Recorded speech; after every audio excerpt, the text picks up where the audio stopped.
Tax के rate I hope आप लोगों ने लिखे हुए हैं। एक डाउट साइली ने पूछा और बहुत ही वैलिड डाउट था कि सर अगर न्यूली इनकॉर्पोरेटेड कंपनी होगी तो उसका टैक्स का रेट हमें कैसे पता चलेगा, क्योंकि 2 साल पहले का तो टर्नओवर हमें पता ही नहीं, क्योंकि 2 साल पहले तो कंपनी एग्जिस्टेंस में ही नहीं थी, एग्जिस्टेंस में ही करंट ईयर में आई है। तो इसका कंजर्वेटिव आंसर ये रहता है कि जब आपको टर्नओवर नहीं पता तो आपको 30% लेना है, क्योंकि 30% is a by default rate. 30 का 25 तभी होता है when you prove, when you have documentary evidence that your turnover before 2 years was less than 400 crore. ये जब आपके पास होता है, जब उस क्वेश्चन को आप आईटीआर में करते हो, वहां पे ऐसे आईटीआर में क्वेश्चन आएगा whether your turnover is less than 400 crore in PY, जो 2 साल पहले का रहेगा, तो आपको यस और नो सिलेक्ट करना होता है। That you can select only turnover is there. Obviously ये कॉन्फ्लिक्टिंग है। कुछ लोग बोल सकते हैं कि जब कंपनी नहीं थी तो उसका टर्नओवर कैसे हो सकता है, तो टर्नओवर 0 मान लो।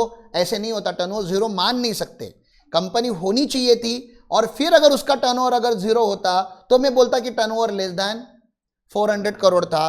कंपनी थी नहीं तो टर्नओवर था ही नहीं, तो लेस देन और मोर देन वन का एक कॉन्सेप्ट ही नहीं एप्लीकेबल आपको होता, तो आपको 30% भरना पड़ेगा। I hope that suffice the clarification. Now we are starting with the special rate of tax. Before starting special rate of tax, can I tell you a small story? थोड़ा याद रखेंगे स्टोरी को। If you remember the story you will remember the law, if you forget the story you will forget the law. Okay, थोड़ा story की बात करते हैं। इतिहास की ही बात बता रहा हूं, हिस्ट्री की ही बात बता रहा हूं। सो इतिहास में क्या हुआ था, अभी जो भी मैं बताऊंगा वो सब हिस्ट्री है, लेकिन हिस्ट्री एक चीज का बैकग्राउंड क्रिएट करेगी, एक फाउंडेशन क्रिएट करेगी। ये देश है हमारे देश में शेयर मार्केट है ना, शेयर मार्केट। तो इसको मैं एसएम लिखता हूं, शेयर मार्केट। इसको एक्चुअली लीगली क्या बोलते हैं वही लिख देता हूं, लीगली क्या बोलते हैं उसको ही लिख दूं। इसको रिकॉग्नाइज स्टॉक एक्सचेंज बोलते हैं, RSE। स्टॉक एक्सचेंज तो समझता है आपको, रिकॉग्नाइज मतलब रिकॉग्नाइज बाय सेबी, मतलब वो रजिस्टर्ड है। वैसे तो अनरिकॉग्नाइज हम इधर भी स्टॉक मार्केट आज खेल सकते हैं ना। स्टॉक मार्केट मतलब क्या, सट्टा ही तो लगाना है, रिलायंस ऊपर जाएगा कि नीचे जाएगा, लगाओ सट्टा। तो ये रिकॉग्नाइज बनेगा क्या, नहीं, ये रजिस्टर्ड नहीं है, ठीक है ना। तो जो रजिस्टर्ड है, रिकॉग्नाइज है, उनको हम RSE बोलते हैं, स्टॉक एक्सचेंज। तो है हमारे देश में stock exchange. Now there are people in India, ये मैं लोग ड्रॉ कर रहा हूं, ये इंडियन लोग हैं।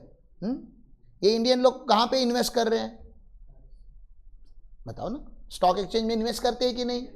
और स्टॉक एक्सचेंज से वो क्या कमाते हैं इन रिटर्न, डिविडेंड तो बात की बात है, बहुत कम होता है dividend, dividend is not very substantial income, उसकी भी बात करेंगे आप। लेकिन मेन तो प्रॉफिट कमाते हैं। People go in the market to earn capital gain. There are 2 types of capital gain, short term capital gain और लॉन्ग टर्म कैपिटल गेन। अब खाली जनरल नॉलेज के लिए याद रखो, रिकॉग्नाइज स्टॉक एक्सचेंज में शॉर्ट टर्म और लॉन्ग टर्म जो होता है वो 1 ईयर के ऊपर डिपेंड होता है।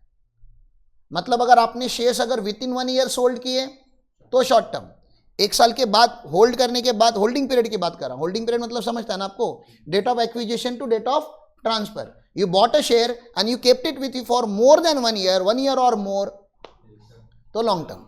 ये समझ में आ रहा है। नॉर्मल एसेट का 3 साल का पीरियड होता है। नॉर्मल एसेट मतलब ज्वेलरी को लॉन्ग टर्म कब बनाएंगे हम, ज्वेलरी को 3 साल के बाद। नॉर्मल एसेट 3 साल के बाद लॉन्ग टर्म होता है।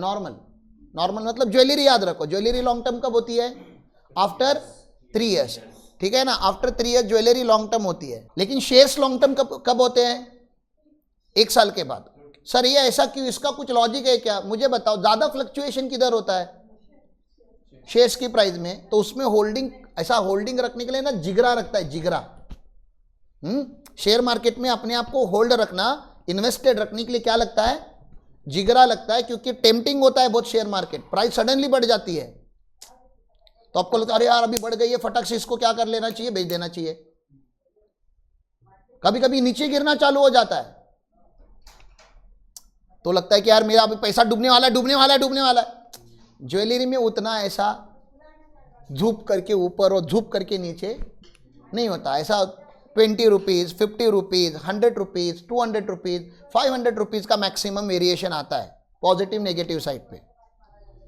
तो ज्वेलरी कब लॉन्ग टर्म होती है याद रखोगे आप? 3 साल के बाद। शेयर्स कब लॉन्ग टर्म होते हैं? 1 साल के बाद। इतना जनरल नॉलेज याद रखोगे। लैंड एंड बिल्डिंग और unlisted shares, land and building और ये 2 असेट याद रखो, land and building and unlisted shares long term होती है 24 मंथ्स के बाद। मुझे खाली आपको हिंट क्या देनी है, अलग अलग असेट्स का अलग अलग होल्डिंग पीरियड है, मुझे इतना ही बताना है। There is no thumb rule.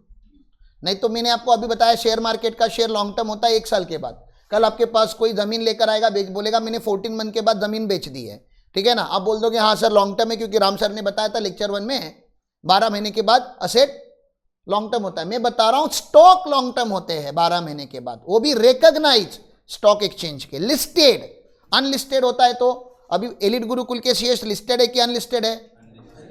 Unlisted shares है, तो हमारे शेयर्स लॉन्ग टर्म कब हो जाएंगे? चुप रहे, लिस्ट होने के बाद कैसे बता रहे हो रे नालायक लोग? 24 मंथ के बाद। 24 मंथ। अनलिस्टेड शेयर्स को कितना पीरियड लगता है? 24 मंथ। लिस्टेड को कितना लगता है? 12। लिस्टेड को लॉन्ग टर्म होने के लिए 12। सर फिर क्यों ऐसा, लिस्टेड और अनलिस्टेड में क्यों ऐसा डिफरेंस? ज्यादा प्राइस फ्लक्चुएशन कहां आता है, लिस्टेड में कि अनलिस्टेड में? लिस्टेड में ना। तो जहां पे ज्यादा प्राइस फ्लक्चुएशन है वहां पे गवर्नमेंट ने कंसेशन करके वो किया हुआ है।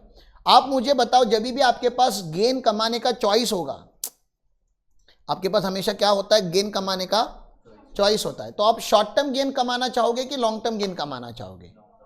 हमेशा लॉन्ग टर्म गेन कमाना चाहिए आपको। Always think about long term, personal life हो या प्रोफेशनल लाइफ हो। रिलेशनशिप जब किसी के साथ चालू करोगे कैसा होना चाहिए? लेकिन आप खेलते तो शॉर्ट टर्म में हो ना, वो आगे जाके बहुत महंगा पड़ता है। इनकम टैक्स एक्ट में भी लिखा गया है कि जो लॉन्ग टर्म गेन्स होते हैं ना, उसको टैक्स कंसेशन बहुत ज्यादा है। टैक्स का कंसेशन मतलब समझते हैं आपको? Rate of tax long term के कम है और शॉर्ट टर्म के ज्यादा है। तो गवर्नमेंट भी क्या बोलना चाहता है आपको? थोड़ा लॉन्ग टर्म का सोचो। थोड़ा लॉन्ग टर्म का। जॉब में भी कैसा सोचने का? लॉन्ग टर्म का सोचो। करियर में भी कैसा सोचने का? 3 महीने में जो कोर्स होता है वो कर लेते हैं, टैली कंप्लीट हो जाता है 3 महीने में साहब। और सीए शॉर्ट टर्म कोर्स है कि लॉन्ग टर्म कोर्स है? तो कौन सा कर लेना चाहिए? सीए कर लेना चाहिए, क्योंकि उसमें बेनिफिट्स ज्यादा होंगे। तो मैं इनकम टैक्स कहां पढ़ा रहा हूं? मैं तो आपको जिंदगी की भी 4 बातें बता रहा हूं। लाइफ हो या टैक्स हो, सोचना हमेशा किस में है? लॉन्ग टर्म में, क्योंकि लॉन्ग टर्म हमेशा फायदे का होता है। लॉन्ग टर्म में हमेशा फायदा होता है। शेयर मार्केट में कितना भी फ्लक्चुएशन आने दो, जो लॉन्ग टर्म खेलता है वो हमेशा गेन में रहता है। मार्केट आज गिरता है, कल गिरता है, 1 हफ्ते के लिए गिरा हुआ रहता है, लेकिन 1 हफ्ते बाद फिर से ऊपर आता है। तो अगर आपने इस हफ्ते सेल किया तो आपकी गलती है ना, होल्ड करके रखते हैं, 1 हफ्ते बाद वो रिबाउंड हो जाएगा। रिसेशन आने दो, इन्फ्लेशन आने दो, वॉर लाइक सिचुएशन आने दो, गवर्नमेंट डिस्टर्ब होने दो, कुछ भी होने दो, मार्केट कुछ दिनों के लिए नीचे रहता है, देन ऊपर आता ही है। अगर आप लॉन्ग टर्म में रहोगे तो। ये क्लियर है? ये हो गया जनरल नॉलेज। आगे जाऊं, ये टैक्सेबल होगा कि नहीं होगा वो बताओ मुझे। इंडिया में आपने शॉर्ट टर्म कैपिटल गेन कमाया, आपको क्या लगता है? टैक्सेबल होना चाहिए। क्यों टैक्सेबल होना चाहिए? ये लोग अमीर लोग है कि गरीब लोग है जो मार्केट में है? और अमीर लोगों से टैक्स लेना चाहिए कि नहीं? ले लेना चाहिए ना अमीर लोगों से tax. Progressive system of taxes ना। आप मार्केट में हो तो हम अज्यूम कर लेते हैं कि आप अमीर हो और आप लोग अभी गरीब रहोगे। अभी एट प्रेजेंट में मान लेता हूं कि आप लोग गरीब हो, इसलिए आप मार्केट में नहीं हो। मैं उल्टा भी बोल सकता हूं, क्योंकि आप मार्केट में नहीं हो इसलिए आप गरीब हो। आप ऐसे मत समझो कि अमीर इंसान मार्केट में जाता है। कभी कभी इंसान मार्केट में जाता है और अमीर बन जाता है, ठीक है ना। लेकिन जाने के लिए जो जिगरा चाहिए और थोड़ा पैसा चाहिए वो उसके पास होना चाहिए। और वहां जाने के बाद खेलने का नहीं, सट्टा नहीं लगाने का, सुबह लेके दोपहर में बेचता है, इंट्राडे नहीं करने का, कैसे इन्वेस्ट करने का? Long term. आप जिनके भी जो शेयर मार्केट हुए ना, जिनको भगवान मानते हो, जैसे क्रिकेट होगा तो भगवान हमारे लिए सचिन तेंदुलकर है, वैसे शेयर मार्केट के भगवान कुछ लोगों को माना जाता है। उसमें वॉरेन बफेट है इंटरनेशनल लेवल पे, और हमारे इंडिया के लेवल पे जो चार्टर्ड अकाउंटेंट है राकेश झुनझुनवाला, ठीक है ना, he died couple of months ago, ठीक है ना। तो इन दोनों का भी फिलॉसफी क्या था पता है? वो कभी वो कैंडल चार्ट वगैरह देख के, मार्केट का मोमेंटम देख के इन्वेस्ट नहीं करते थे। वो कंपनी देखते थे, वो कंपनी को रीड करते थे 3-3 साल, 4-4 साल। कंपनी का फाउंडर कौन है, उसकी पर्सनालिटी कैसे है, वो डिसीजंस कैसे लेता है, कंपनी की प्रोडक्ट लाइन कैसे है, कंपनी इनोवेशन के ऊपर कितना इन्वेस्ट करती है, कंपनी R&D के ऊपर कितना खर्चा करती है, कंपनी फ्यूचर में रिलेवेंट भी रहेगी या नहीं रहेगी। उतना जब रिसर्च करते थे वो किसी कंपनी के ऊपर, तब जाके वो इन्वेस्ट करते थे। मतलब इन्वेस्ट करने के पहले 3-3, 4-4 साल कंपनी को ऑब्जर्व करते थे, और फिर एक मोमेंट आता था जहां पे वो इन्वेस्ट करते थे। और इन लोगों को किसी ने भी अगर पूछते कि आप कब तक इस कंपनी को इन्वेस्ट करने वाले हो, and when will you exit, क्योंकि इन्वेस्टर का आज स्टार्टअप कल्चर ने लाया हुआ है, एंट्री करने के पहले ही एग्जिट का ऑप्शन पूछते हैं कि मैं एंट्री तो कर रहा हूं आपके कंपनी में, मेरे को एग्जिट क्या मिलेगा। हाँ, या आज पहले से पूछ लेते हैं। आप लोग भी रिलेशनशिप में जाने से पहले ब्रेकअप जब होगा तो उसका प्लान लेके घुसते हो। हाँ, तो इन दोनों का एक कॉमन आंसर है, the best holding period in the market is for ever. तो शेयर्स कितने पीरियड के लिए होल्ड करके रखना है? For ever. लॉन्ग टर्म मतलब समझ रहे ना, what is long term? For ever, हमेशा के लिए। मतलब शेयर्स बेचने कब है? कभी नहीं।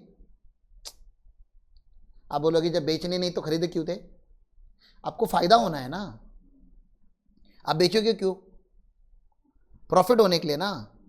बिना बेचे भी प्रॉफिट हुआ तो, जितना आपने इन्वेस्ट किया उससे ज्यादा रिटर्न ले लिया आपने, तो बेचना ही क्यों है? और 100 होंगे तो कभी जरूरत पड़ भी गई लाइफ में, कभी जरूरतें पड़ जाती है, तो 100 में का एक बेचेंगे ना, सारे 100 क्यों बेचेंगे? सर लेकिन 100 में के 20 कंपनी में लॉस हो रहा है, होने दो, बेचोगे। लॉस हो रहा है तो और नहीं बेचना चाहिए। अरे जाके जीरो होगा, इक्विटी का वैल्यू नीचे जाके कितना नीचे जाएगा? जीरो हो जाएगा। और शायद 20 में की 2 कंपनी रिबाउंड कर गई तो जो बाकी 18 कंपनीज में लॉस हुआ है वो 2 कंपनी रिकवर कर लेगी। लेकिन आपने लॉस हो रहा है करके 20 की 20 कंपनी अपनी पोर्टफोलियो से निकाल दी, तो अभी आपने लॉस बुक कर लिया। लॉस बुक कर लिया तो आपसे कोई होप नहीं है। तो आपको लॉस बुक ही नहीं करना है, और आपको प्रॉफिट भी बुक नहीं करना है। आपको बेचने के लिए खरीदना ही नहीं है, आपको रखने के लिए खरीदना है। अगर आपके पास ऐसा एटीट्यूड है, then go to the market. This is my personal opinion. क्योंकि आप ओपिनियन लेने भी आते हो ना, तो आपको कभी मैंने शेयर मार्केट के बारे में शायद कभी बहुत क्लियरली ओपिनियन नहीं दिया होगा, तो मैं आज दे रहा हूं आपको ओपिनियन कि मेरे हिसाब से शेयर्स हो, जमीन हो या लाइफ हो, बेचने के लिए इन्वेस्ट मत करो। इन्वेस्ट करो, या रिलेशनशिप्स हो, फायदे के लिए मत इन्वेस्ट करो, जस्ट इन्वेस्ट करो, चीजें ऑटोमेटिकली आपको फायदा देके जाएगी। आगे जाओ।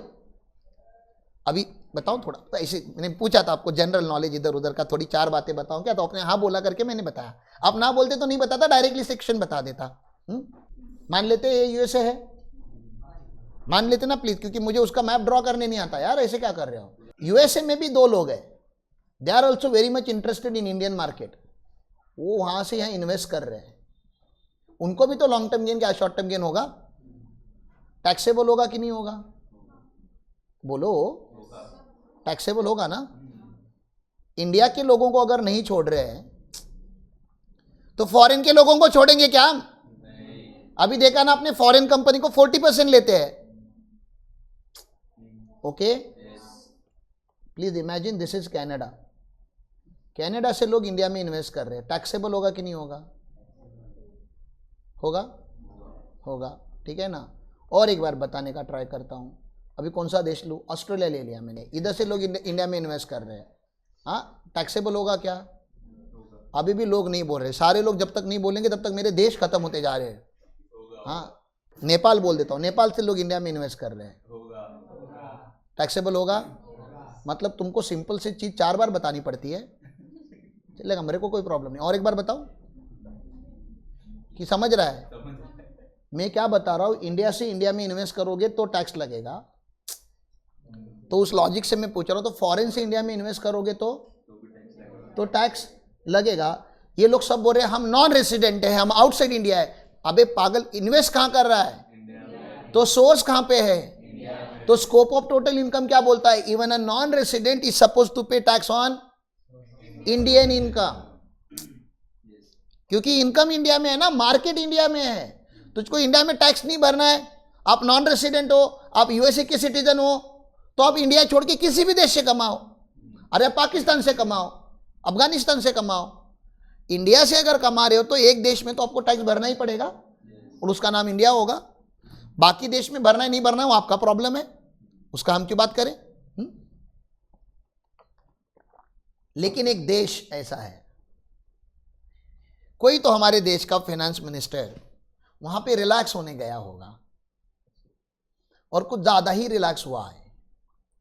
इसको देश बोलना भी नहीं चाहिए, इसको आइलैंड बोलना चाहिए एक, ठीक है ना? अपने गोवा से भी छोटा है ये, मॉरिशस। और मॉरिशस का और इंडिया का एक अग्रीमेंट हुआ और उस अग्रीमेंट में लिखा गया कि अगर मॉरिशस के लोग इंडिया में इन्वेस्ट करेंगे तो इनके ऊपर इंडिया में टैक्स नहीं लगेगा। मैंने ये नहीं बोला कि मॉरिशस में लगेगा कि नहीं लगेगा, मॉरिशस में शायद लग सकता है, लेकिन मॉरिशस देश ही इतना छोटा है कि उसमें टैक्स लगाने का कोई मतलब ही नहीं है। चालू होते ही देश खत्म हो जाता है, ठीक है ना? बहुत छोटा सा देश है, बहुत कम पॉपुलेशन है, सब कुछ सेटल्ड है, रोड्स बन चुके हैं, एयरपोर्ट बन चुके हैं, हाईवेज बन चुके हैं, तो टैक्स क्यों लगाएगा आपका देश? हमारे देश में डेवलप करने जैसी हजारों चीजें तो हमारा देश टैक्स लगाता है। जो पहले से डेवलप है वो टैक्स क्यों लगाएगा? मेंटेनेंस करना है, वो यहां वहां से इनकम आ ही जाता है थोड़ा बहुत। तो उनके देश में भी टैक्स नहीं लग रहा था, तो इससे हो क्या रहा था? ना इंडिया टैक्स ले रहा है, ना मालदीव टैक्स ले रहा है, अपना मालदीव बता रहा हूं, मॉरिशस टैक्स ले रहा है। समझ में आ रहा है? तो मॉरिशस बन गया इंडिया के एंगल से टैक्स हेवन। इसको क्या बोलते हैं हम लोग? हाँ, टैक्स हेवन, मतलब स्वर्ग बोला जाता है इसको, टैक्स का स्वर्ग। क्यों? टैक्स ज्यादा लगता है इसलिए बोलते हैं? नहीं, टैक्स नहीं लगता उसको हेवन बोलते हैं। बाकी जो देशों के नाम मैंने लिखे वो क्या है? टैक्स हेल है बोलते उनको, ठीक है ना? वहां पे क्या होता है? टैक्स ज्यादा लगता है, ठीक है ना? तो कौन से देश में आपको रहना चाहिए? हाँ, तो जाओ कल गडिंगले छोड़ के मॉरिशस जाओ। हाँ जाओ ना, वहां पे सच में टैक्स नहीं है वहां पे। दुबई में भी कहाँ टैक्स है? दुबई में टैक्स नहीं है, इंडिविजुअल्स के ऊपर टैक्स नहीं है। इंडिया में आप 1 करोड़ का सैलरी कमाओ, आपका 40 लाख गवर्नमेंट ले लेता है। दुबई में आप 1 करोड़ का सैलरी कमाओ, आपका कितना? पूरा 1 करोड़, 1 रुपया भी टैक्स नहीं है वहां पे। कॉर्पोरेट्स के ऊपर अब भी आया इस साल, पहले तो कॉर्पोरेट्स के ऊपर भी नहीं था। Dubai was also a tax haven. Tax haven मतलब क्या? अ लो टैक्स कंट्री और no tax country. A low tax country और को हम क्या बोलते हैं? Tax haven. तो इंटरनेशनल लेवल पे मॉरिशस टैक्स हेवन बन गया। इतना इतिहास काफी आपके लिए। अब बताओ चोरी कैसे करोगे? ये तो रियलिटी थी, अब चोरी कैसे करोगे? आप यूएसए में हो, कनाडा में हो, ऑस्ट्रेलिया में हो या किसी भी अदर फॉरेन कंट्री में हो और आपको इंडिया में टैक्स नहीं भरना है। टैक्स नहीं भरने को चोरी बोलते हैं ना। और जबकि हमने हर बार आपको 4 बार मैंने पूछा कि टैक्स लगेगा क्या, तो आपने बोला लगेगा। हाँ लगेगा, लेकिन अभी आपकी इच्छा क्या है कि इंडिया में इन्वेस्ट भी करना है और टैक्स भी नहीं भरना है, तो चोरी कैसे करोगे? पहले कहाँ पे इन्वेस्ट करोगे? पहले आप लोग सब लोग कहाँ कंपनीज खोलना चालू कर दोगे?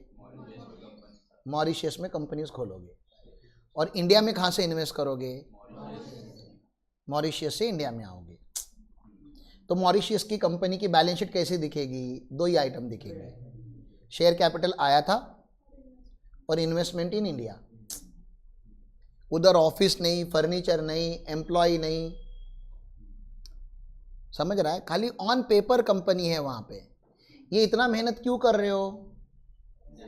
इस सब में फायदा किसका हो रहा है?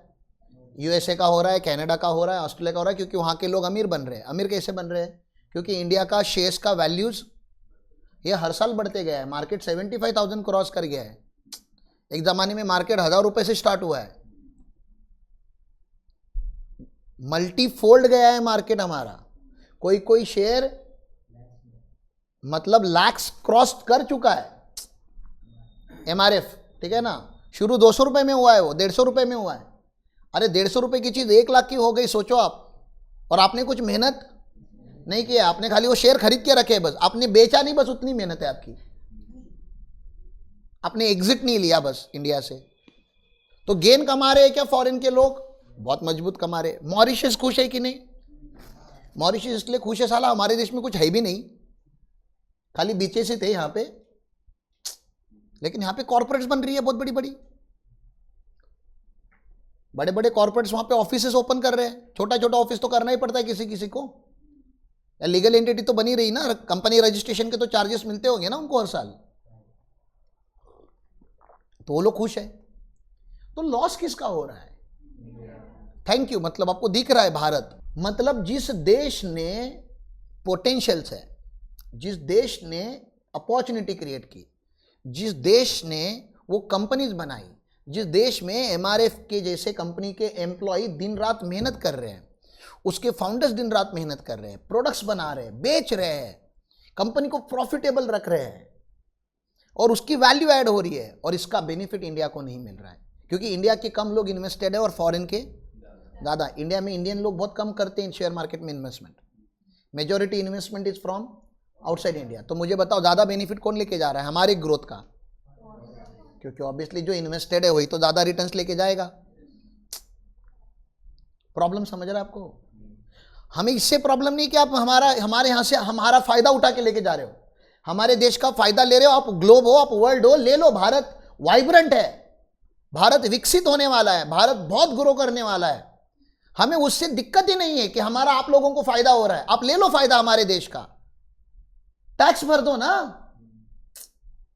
और आप क्यों भरोगे टैक्स? आप फॉरेनर्स हो, आप, अरे मेरे देश के लोग भर रहे हैं ना टैक्स, और बाकी जिनको ये आइडिया पता नहीं,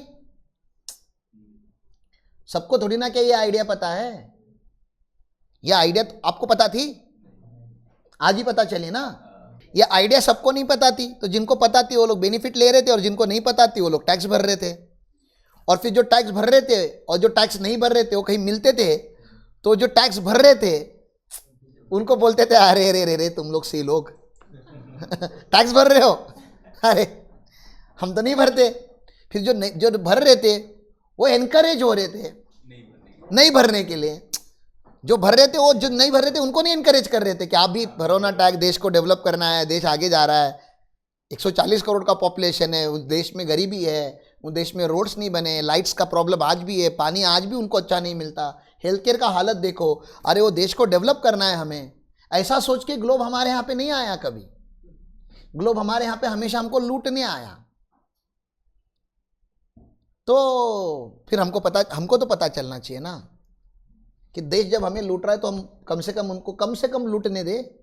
लेकिन हमारे लोग भी ऐसे ही है, हाँ लूटो, दानवीर कर्ण लोग हमारे देश में कम नहीं है कि ले लो हमारी, सब मिल के ले लो।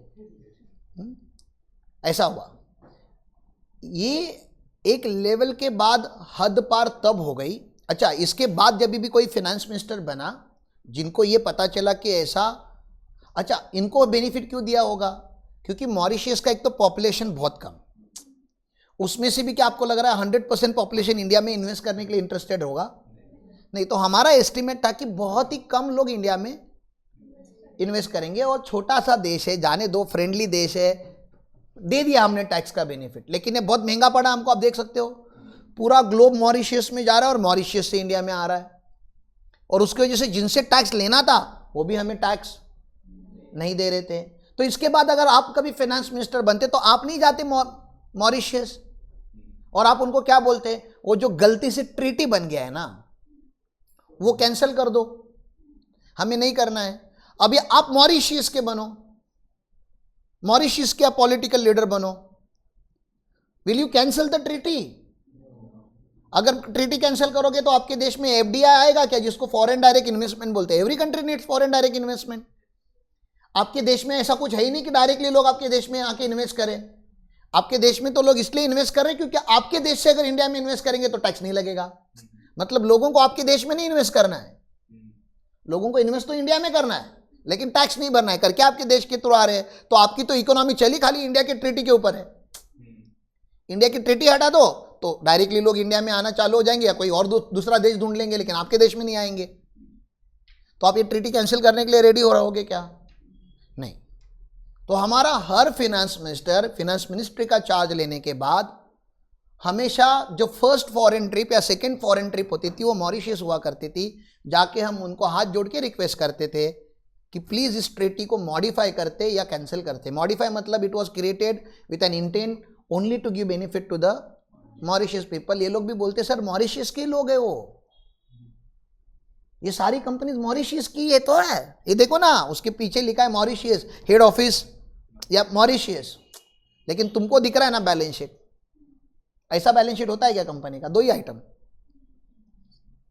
खाली बनाया गया, कागज पे बनाया गया। मतलब वो एक टप्पा आउट है, समझ में आ रहा है ना? क्रिकेट खेलने वालों को पता है ना, एक टप्पा आउट नहीं, मतलब आउट ना हो करके ऐसा शॉट मारते हैं कि एक टप्पा जाके बॉल आगे जाए ना। डायरेक्ट शॉट मारोगे तो कैच जाएगा। तो कुछ कुछ लोग शॉट कैसा मारते हैं कि बॉल इधर ही बाउंस हो, टैप टैप करना, ठीक है ना? तो टैप टैप खेलते हैं। ये शॉट भी मारते तो आपको टैप में तो चलो आप शॉट नहीं मारते, लेकिन बॉक्स क्रिकेट में वगैरह आपको जब शॉट मारना होता है तो आप ऐसा शॉट मारते हो कि टप्पा होके जाए। तो ये लोग ऐसा कर रहे हैं, एक टप्पा हमारे देश में आ रहे हैं, क्योंकि डायरेक्टली इंडिया में आएंगे तो कैच कर लेंगे ना हम लोग, लेवी कर लेंगे, टैक्स लगा देंगे। तो ये लोग ट्रीटी कैंसिल कर नहीं रहे थे, इंडिया को टैक्स मिल नहीं रहा था। ऐसा बहुत हुआ, बहुत बार हुआ। मनमोहन सिंह जी ने भी बहुत ट्राई किया इस ट्रीटी को कैंसिल करने के लिए, नहीं कर पाए। फिर पी चिदम्बरम आए, और मैंने बताया कि P Chidambaram is one of the strict personality. आप देखो उनको, उनकी चेहरे से ही पता चलता है कि इज स्ट्रिक्ट। और पी चिदम्बरम ने आए और उन्होंने रिसर्च किया कि ये क्या हो रहा है यार, ये क्या मजाक हो रहा है देश में, ये मजाक ही तो है, हमारे टैक्स सिस्टम का उड़ाया गया क्या है, ये मजाक है। और उनको ज़्यादा गुस्सा किस चीज़ का आया वो भी बता देता हूँ। ये जो यहाँ पे 3 टकले टैक्स भर रहे थे चुपचाप, जो हमारे देश के ही थे, उनको एक आइडिया आई कि डायरेक्ट इधर इधर इन्वेस्ट करने के बाद टैक्स लगता है। तो एक काम करते हैं, हम पहले मॉरिशस में कंपनी खोलते हैं, इंडिया से पहले मॉरिशस में इन्वेस्ट करते हैं, और मॉरिशस से बाद में इंडिया में इन्वेस्ट करते हैं। कितना लॉन्ग कट मार रहे हैं, समझ रहा है क्या आपको?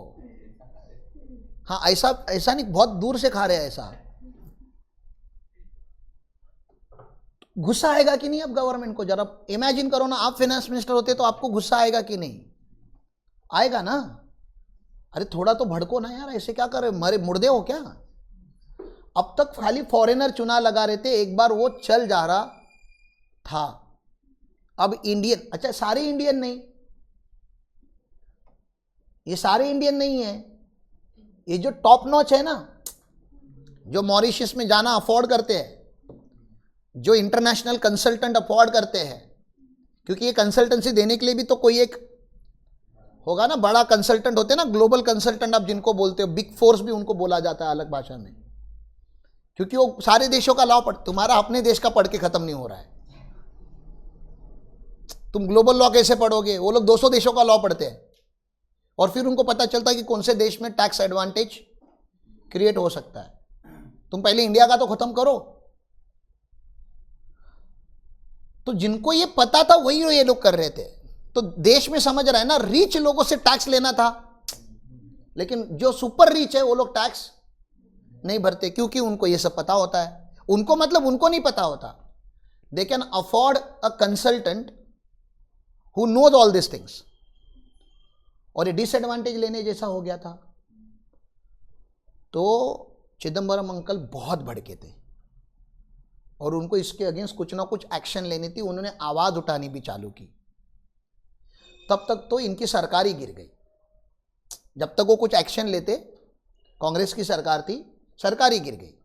फिर बीजेपी की सरकार आई बीच में 1 साल, फिर बीजेपी की सरकार गिरी जब वाजपेयी जी पहली बार फाइनेंस मिनिस्टर प्राइम मिनिस्टर बने थे, ठीक है ना। और फिर उनको गिराया गया पॉलिटिक्स करके, 1 सीट के वजह से गिराया गया था, जिसकी मेजॉरिटी थी। उनको गिराने के लिए जब बीजेपी की सरकार आई थी, जो इतिहास मुझे पता है, ऐसी पार्टी को प्राइम मिनिस्टरशिप बनाया दिया गया था जिसके सबसे कम मेंबर थे पार्लियामेंट में। प्राइम मिनिस्टर कौन बनना चाहिए? तो बीजेपी के ज्यादा थे।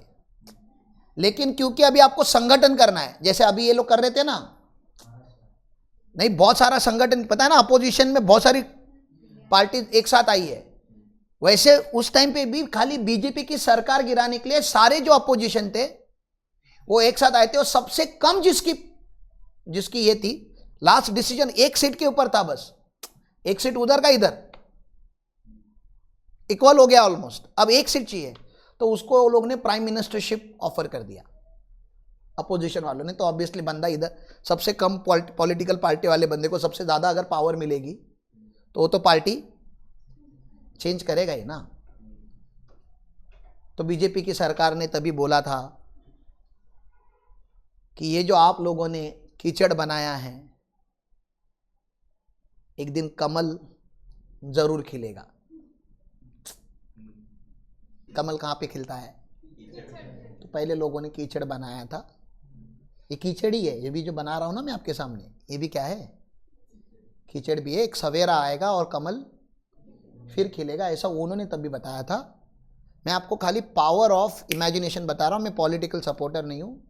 जो उन्होंने बोला था वो 2014 में हुआ। लगभग 15 साल लगे उनको पावर में आने के लिए, and today they are in power. इतिहास में पहली बार ऐसा हुआ है कि 3rd टाइम कोई पॉलिटिकल पार्टी फिर से पावर में है। और अभी वाले इतिहास में, मतलब अभी जितना, जहां पे इतना कंपटीशन है, एक बार पहले भी हुआ था नेहरू जी के टाइम पे वगैरह, लेकिन तभी कंपटीशन ही नहीं था, तभी लोग अवेयर ही नहीं थे, तब लोग वोट ही नहीं करते थे, ठीक है ना। वोटिंग वगैरह क्या होता है वो समझ में भी नहीं आता था। पेपर पे वोटिंग होते थे, रातों रात वोटर गायब, पेटी ही गायब हो जाती थी। पेटी गायब तो अभी क्या गिन लोगे तुम? कोई क्रॉस चेक नहीं था। अभी फिर से पावर में रहना for 3rd time is not a small thing. और अभी मैं आप लोगों को उनके बिहाफ पे प्रॉमिस करता हूं कि आने वाला जो एक्ट है ना 5 साल में, वाट लगा देंगे, वाट लगा देंगे, वाट लगा देंगे वाला आने वाला है। हाँ, आग लगा देंगे, आग लगा देंगे, आग लगा देंगे। आप देख रहे हो ना, गवर्नमेंट सडनली गायब हो गई है मार्केट से, लेकिन गवर्नमेंट की कोई भी पॉलिसी बाहर नहीं आ रही है। गवर्नमेंट कुछ बोल नहीं रहा है। गवर्नमेंट तो बन गया, कुछ बता नहीं रहा है। आपको क्या लग रहा है, कुछ करते रहेंगे कि नहीं करते रहेंगे? हाँ, तो नई गवर्नमेंट बनी है, नई गवर्नमेंट का 100 डे एक्शन प्लान रेडी है। एंड जो नया लॉ बनेगा वो बहुत मजबूत बनेगा। आप देखो खाली लॉ कैसे चेंज होने वाला है और आप लोगों का स्कोप कैसे बढ़ने वाला है। कुछ लोग बोल रहे सीए का रिजल्ट इस साल बहुत अच्छा लग गया। एक्सीडेंटली नहीं लगाया, वो रिजल्ट लगाया गया है ताकि मोर चार्टर्ड अकाउंटेंट मार्केट में आए। क्यों? क्योंकि अगला जो लॉ आने वाला है ना, वो इंप्लीमेंट करने के लिए हाईली क्वालिफाइड लोग पहले देश में रेडी तो होने चाहिए। और आपको पता ही है, income tax, GST, company law, ये सब संभालने के लिए एक प्रोमिनेंट कम्युनिटी जो है वो सीए की है।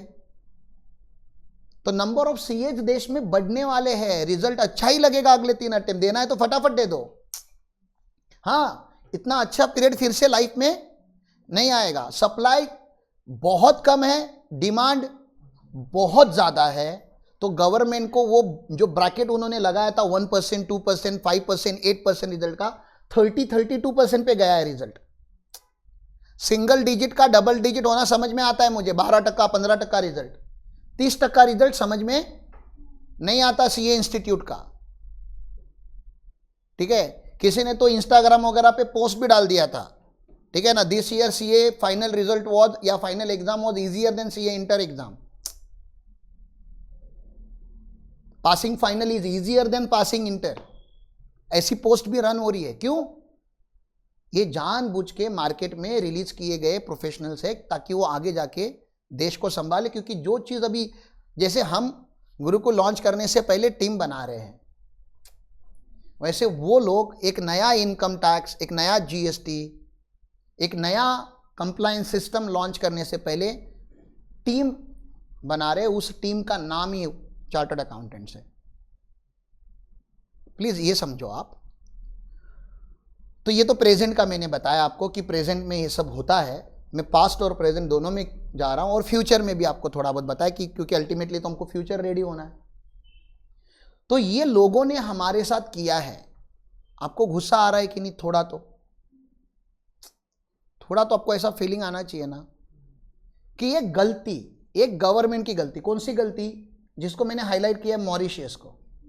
मॉरिशियस के साथ एक ऐसा अग्रीमेंट कि आप मॉरिशियस से हमारे देश में इन्वेस्ट करोगे तो आपको टैक्स नहीं लगेगा। इंडिया में करोगे तो टैक्स लगेगा, यूएसए से इंडिया में करोगे तो टैक्स लगेगा, कनाडा से इंडिया में करोगे तो टैक्स लगेगा। और फिर एक देश को हमने छोड़ दिया कि मॉरिशियस से इंडिया में करोगे तो टैक्स नहीं लगेगा। और ये जब न्यूज बाकी लोगों को पता चली तो सारे लोग मॉरिशियस गए और मॉरिशियस से इंडिया में इन्वेस्ट करना चालू किया। That is miss using the law को मिस यूज किया गया। यूज करोगे तो चलेगा। मैं भी हमेशा बोलता हूं मेरे में कुछ क्वालिटीज है, आप मुझे यूज करो, आप मुझे मिस यूज मत करो। तो गवर्नमेंट को ऑब्वियसली गुस्सा आया, चिदम्बरम सर को बहुत गुस्सा आया और वो जब तक एक्शन लेते तब तक गवर्नमेंट बदल गई। फिर कांग्रेस की गवर्नमेंट आई और फिर ये सब हो रहा था 1998 1997 के आसपास। उन्होंने अटेम्प्ट करने का ट्राई किया था ये सब चेंज करने का, लेकिन चेंज हुआ नहीं उनसे। गुस्से में उन्होंने 2004 में एक सेक्शन लॉन्च किया जो अभी डिलीट कर दिया। अरुण जेटली सर ने डिलीट किया उसको। जो 2014 के बाद जब अरुण जेटली सर बने तो उनको भी वो सब समझने के लिए 1-2 साल लग ही जाता है ना। किसको भी देश का इकोनॉमी इतना आसान सिस्टम नहीं है हमारा कि 6 महीने में आप समझ जाओगे। तो जब उनको भी समझा ये गेम क्या चालू है तो ही डिलीटेड द सेक्शन। और उसका तो मैं पूरा आपको स्पीच सुनाऊंगा कि अरुण जेटली सर ने क्या बोल के डिलीट किया है। लेकिन उसके पहले अभी एक बीच वाला पीरियड आपको बता रहा हूं। ये पहले वाला पीरियड समझ में आ रहा है? इसको हम बोलेंगे pre Chidambaram period. Chidambaram sir अभी आए नहीं मार्केट में अच्छे से। अब 2004 में चिदम्बरम सर मार्केट में आ रहे। 2004 से 2014 में 2 फाइनेंस मिनिस्टर मेनली हमारे देश में थे, चिदम्बरम एंड प्रणब मुखर्जी। चिदम्बरम, प्रणब मुखर्जी, ये 2 मेन थे, ठीक है ना। बाकी छोटे मोटे बीच में आए रहेंगे कोई तो छोड़ दो। ये 2 मेन थे। इन दोनों ने बहुत सारे कांड किए इस पीरियड में। कांड मतलब अच्छे कांड ना, मतलब हम इंडियन है तो हमारे लिए अच्छा लगेगा। आप फॉरेनर तो आपकी मारने वाले तो आपको बुरा लगेगा। अब आपकी क्यों मारी? शुरू किसने की? ये गेम शुरू तुम लोगों ने किया था ना। तो चिदम्बरम सर ने बोला इतनी मेहनत क्यों करते हो टैक्स की चोरी करने के लिए, मैं एक सेक्शन लॉन्च कर देता हूं। उन्होंने एक सेक्शन लॉन्च किया, सेक्शन 1038। सेक्शन 10 मतलब क्या? एग्जेम्प्ट इनकम, और 38 मतलब उसमें का एक क्लॉज, ठीक है ना। और इन्होंने बोला लॉन्ग टर्म कैपिटल गेन, मतलब 1 साल के बाद जो होता है, कहां पे? रिकॉग्नाइज स्टॉक एक्सचेंज पे अगर होता है long term capital gain on recognise stock exchange is tax free. मतलब फुल्ली टैक्स फ्री को दूसरे भाषा में क्या बोलते? Fully exempt. इसके ऊपर टैक्स ही नहीं लगेगा। ओहो हेलो, तुम सुन रहे हो क्या? पहले खाली टैक्स लग रहा था सब जगह से। इंडिया से इंडिया में इन्वेस्ट करो टैक्स लग रहा था, बाकी देशों से इंडिया में इन्वेस्ट करो टैक्स नहीं लग रहा था, सॉरी लग रहा था। मॉरिशस से इंडिया में इन्वेस्ट करो तो नहीं लग रहा था। तो आप इंडिया के में टैक्स बचाने के लिए आप मॉरिशस में जा रहे थे, मॉरिशस से इंडिया में आ रहे थे। बहुत मेहनत करनी पड़ती होगी ना। और फिर अनफेयर भी हो रहा था। जिन लोगों को पता था वो लोग बेनिफिट ले रहे थे, जिन लोगों को ये पता नहीं था वो लोग बेनिफिट मतलब वो मिसयूज नहीं कर पा रहे थे। कुछ लोगों को पता था मिसयूज कैसे करने का है, कुछ लोगों को नहीं पता था मिसयूज कैसे करना है। तो बेचारे टैक्स भर रहे थे। तो गरीब लोग टैक्स भर रहे थे, अमीर लोग टैक्स नहीं भर रहे थे। इसलिए गवर्नमेंट भड़क गया। गवर्नमेंट ने बोला जाओ किसी से टैक्स नहीं चाहिए मुझको। टैक्स ही नहीं चाहिए। तुम डायरेक्टली इंडिया का इंडिया में इन्वेस्ट करो टैक्स फ्री, यूएसए से इंडिया में इन्वेस्ट करो टैक्स फ्री, मॉरिशस से तो वैसे भी टैक्स फ्री था, टैक्स फ्री। तुमको लग नहीं रहा है ये बंदा बोल कुछ रहा है और कर कुछ रहा है, इसका इंटेंशन है कि तुम्हारी वाट लगानी है, गुस्सा है वो, और गुस्से में बेनिफिट दिया जा रहा है, और दिया उसने बेनिफिट 1038 में उसने बेनिफिट दिया, मैं बता तो रहा हूं आपको, ठीक है ना, टैक्स फ्री बनाया। अब मैं आपको 3 हिस्सों में बांटता हूं इसको। ये 1038 का पीरियड, ये पहले टैक्सेबल वाला पीरियड मतलब मॉरिशस वाला पीरियड प्री चिदम्बरम, ये चिदम्बरम वाला पीरियड, और ये 2014 के बाद अरुण जेटली सर वाला पीरियड, ठीक है ना, इसकी बाद में बात करेंगे। इधर long term capital gain taxable था, यहां पे long term capital gain exempt था। समझ में आ रहा है आपको? ये 2 याद रखो, फिर इधर का बाद में बताऊंगा। ये पूरा इतिहास है, आपको खाली बता रहा हूं कि देखो देश को शेप कैसे मिला है। आपको क्या लगता है चिदम्बरम जी ऐसे अच्छे फिनेंस मिनिस्टर थे क्या कि टैक्स ही हटा देंगे मार्केट के ऊपर से, शेयर मार्केट के ऊपर से टैक्स ही हटा दिया साहब, क्योंकि लोग चोरी कर रहे थे। चोरी कर रहे तो एंटी चोरी आनी चाहिए ना, एंटी चोरी नहीं लाई उन्होंने बोला चोरी भी मत करो, चोरी करने की जरूरत ही नहीं है ना यार। एग्रीकल्चर इनकम के ऊपर कोई टैक्स की चोरी करता है क्या? एग्रीकल्चर इनकम के ऊपर टैक्स की चोरी क्यों करेंगे? एग्जम्प्ट है। वैसे शेयर मार्केट भी क्या हो गया, तो चोरी करने की जरूरत क्या है? समझ रहा है आपको? लेकिन चिदम्बरम अंकल की पर्सनालिटी, उनके विचार और उन्होंने बनाई हुई प्रोविजन मैच नहीं कर रही आपके इमोशंस के साथ, जबकि हमारा देश भड़का हुआ है, हम गुस्से में हैं। आप फील करो वो गुस्सा प्लीज। इन्होंने कंडीशन खाली यहां पे हल्के से मार दी, start terms and condition applies. बोला ये एग्जाम तो है, लेकिन इंडिया में एक छोटा सा टैक्स ला रहा हूं मैं, जिसका नाम रखा है STT, सिक्योरिटीज ट्रांजैक्शन टैक्स। ये इनकम टैक्स नहीं है और ये बहुत बड़ा टैक्स भी नहीं है, एकदम मतलब आप समझिए जैसे आप बिरयानी में जैसे आप थोड़ा सा धनिया जैसे डालते हो, बस वैसा ही है। ये बहुत बड़ा टैक्स नहीं है, हल्का सा प्रोविजन, इसके लिए अलग से एक्ट भी नहीं बनाया गया है। ये फिनेंस एक्ट से आया है 2004 के, मतलब फिनेंस एक्ट मतलब बजट होता है, उसमें से एक छोटा सा पैरा जिधर लिखा है कि सिक्योरिटी, जब आप रिकॉग्नाइज्ड स्टॉक एक्सचेंज पे ट्रेडिंग करोगे तो आपको STT भरना पड़ेगा। समझ में आ रहा है? STT का मैं आपको गूगल पे जाके रेट भी दिखा देता हूं, ठीक है ना, तो आपको ये भी समझ में आएगा कि बहुत बड़ा टैक्स क्यों नहीं है। इनकम टैक्स का रेट कैसे होता है, 20%, 30%, 40%, आपने देखा है ना। STT के रेट्स दिखा देता हूं मैं आपको, ठीक है, क्या है देखो STT के रेट। ऑप्शन एंड फ्यूचर्स के ऊपर कितना लगता है, 0.017 to 0.01, ऐसा अलग अलग है, ठीक है ना। और डिलीवरी बेस में कितना लग रहा है, डिलीवरी बेस मतलब जहां पे शेयर्स आप एक्चुअली डिलीवरी लेते हो, तो 0.1, समझ में आ रहा है ना, मतलब ये 1% भी नहीं है, ये 0.1 है। समझ में आ रहा है? मतलब अगर मैं 1 रुपए की बात करूं या 100 रुपए की बात करूं, 100 रुपीज की मैं अगर बात करूं, 100 रुपीज में का टैक्स कितना ले रही है गवर्नमेंट, 1 पैसा, 1 रुपया नहीं, 1% होता तो 1 रुपया लेती टैक्स। तो आप 100 रुपए का ट्रांजैक्शन करोगे तो गवर्नमेंट 1 पैसा ले रही है। आपको पता भी चलेगा क्या, 99.99 रुपीज आप ही के पास है, गवर्नमेंट ने आपसे कितना लिया, खाली 10 पैसा, सॉरी ना मैं गलत बता रहा हूं, 10 पैसा है ये, 1 पैसा नहीं रे, 1 पैसा 0.01 होना चाहिए था। 99.90 रुपीज आपके पास रहेगा, गवर्नमेंट कितना लेगा आपसे, 10 पैसा खाली टैक्स ले रहा है जब 100 रुपए का ट्रांजैक्शन करोगे तो आप। बहुत छोटा टैक्स का रेट है, बोलो ना, बहुत छोटा टैक्स का रेट है, बहुत बड़ा टैक्स का रेट नहीं है। और आपका इसके सामने एग्जम्पशन कितना दे रही है गवर्नमेंट आपको, जो पहले कैपिटल गेन मार्केट में कितने का टैक्स होता था, 20% पे टैक्स होता था, शेयर मार्केट में कितना रेट था, 20% टैक्स था। तो 20% के सामने ये 0.1% भरने के लिए रेडी हो जाओगे क्या, हो जाओगे ना। बस लोग सरप्राइजली शॉक्ड हुए थे, ये दो अलग अलग इमोशन होते हैं। अगर आप बोलते हो नमस्कार जी आप पास हुए हो तो आपको क्या होना चाहिए? सरप्राइज, ठीक है ना। नमस्कार आप फेल हुए हो तो अभी आपको क्या लगना चाहिए था? शॉक। कोई पैदा हुआ है तो बोलना चाहिए ओ लड़का पैदा हुआ है, कॉन्ग्रेचुलेशन, सरप्राइज। कोई गया है, शॉक। तो दो अपोजिट इमोशन है, समझ में आ रहा है आपको? जब इंसान सीए में पास होता है तो उसके अंदर ये दोनों इमोशन एक टाइम पे आते हैं, वो शॉक भी रहता है और सरप्राइज भी मिलता है तो सरप्राइजिंगली शॉक होता है वो।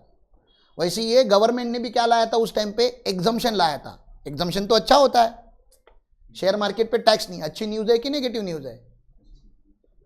अरे शेयर मार्केट पे टैक्स नहीं है, पॉजिटिव न्यूज है कि नेगेटिव न्यूज है? मार्केट के एंगल से सोचो। शेयर मार्केट पे आप ट्रेडिंग करोगे, अमीर बनोगे, करोड़ों कमाओगे, आपके ऊपर 1 रुपये भी टैक्स, पॉजिटिव न्यूज है ना, सरप्राइजिंग है, लेकिन शॉकिंग भी है। ऐसे कैसे? ऐसे कैसे नहीं है? वो भी फाइनेंस मिनिस्टर मनमोहन सिंह जी थे क्या? हाँ, चिदम्बरम जी थे। मनमोहन सिंह जी होते तो लोग खाली सरप्राइजिंग ले रहे थे, चिदम्बरम थे करके शॉक भी थे कि ऐसा, चिदम्बरम जी तो ऐसा नहीं करेंगे, टैक्स फ्री वाला पर्सन नहीं है वो देने वाला नहीं है। मनमोहन सिंह जी देने वाले थे, बेनिफिट चाहिए ले लो, ये लेने वाला पर्सन है। बेनिफिट का आएगा, टैक्स दे दो, बाद में बात करते हैं, पहले दे दो। तो एसटीटी लाया उन्होंने। अब आप देखो कि गेम क्या चेंज किया उन्होंने।